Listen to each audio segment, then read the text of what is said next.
হরতাল এবং গণ অবস্থান কর্মসূচিও পাশাপাশি চলবে। সকল জেলায় জেলায়, পাড়ায় মহল্লায় আপনারা বিক্ষোভে নেমে আসুন এবং গণ অবস্থান তৈরি করুন এবং আমরা অতি শীঘ্রই মার্চ টু ঢাকা ঘোষণা করব। সারা বাংলাদেশের মানুষকে ঢাকায় আসার আহ্বান জানাব এবং আমরা এখনো দেখেছি যে বিশ্ববিদ্যালয়গুলোর দালাল ভিসি প্রক্টর গুলো এখনো ক্যাম্পাস বন্ধ করে রেখেছে। আমরা 24 ঘন্টার আলটিমেটাম দিচ্ছি, সকল পাবলিক বিশ্ববিদ্যালয় গুলার হল গুলা খুলে দিতে হবে।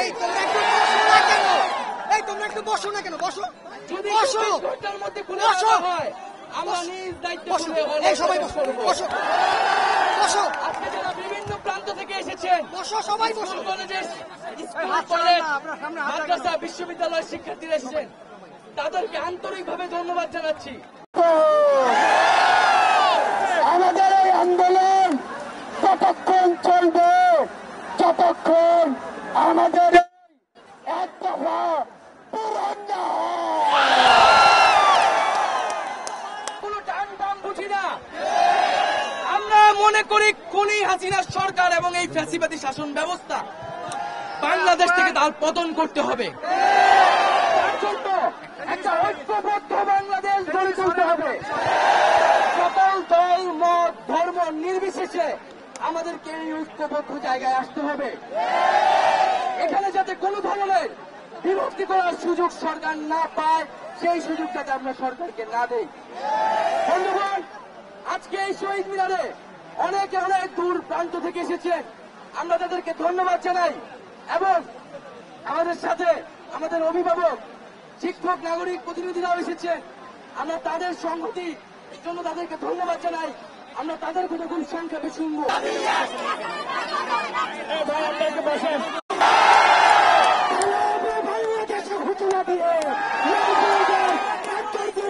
চলে গিয়েছে কর্মমিছিলের সাথে পালানো শুরু হয়েছে।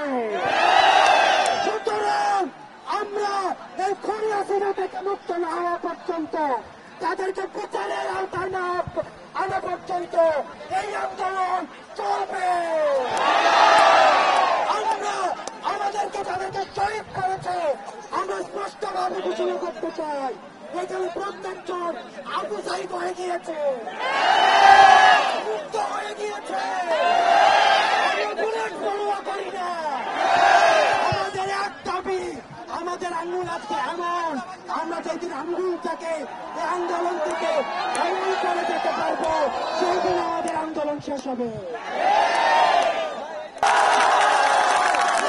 তোমাদেরকে 17-18 বছর যাবৎ ভোট দিতে দেয় না, তোমাদের সম্পদ বিদেশে পাচার করে প্রধানমন্ত্রীর পিয়ন হয় 400 কোটি টাকার মালিক,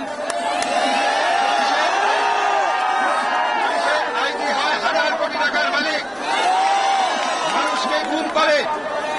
এত কিছুর পর তাদের রক্ত পিপাসা মিটে নাই। তারা আমাদের সন্তানদের হত্যা করেছে, শত শত সন্তানকে।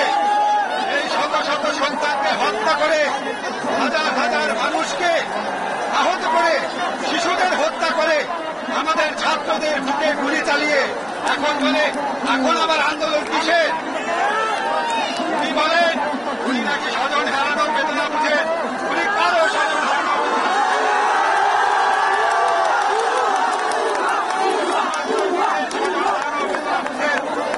বাংলাদেশ স্বাধীন করেছে। উনি মনে করেন শুধু ওনার বাবা স্বাধীন করেছে,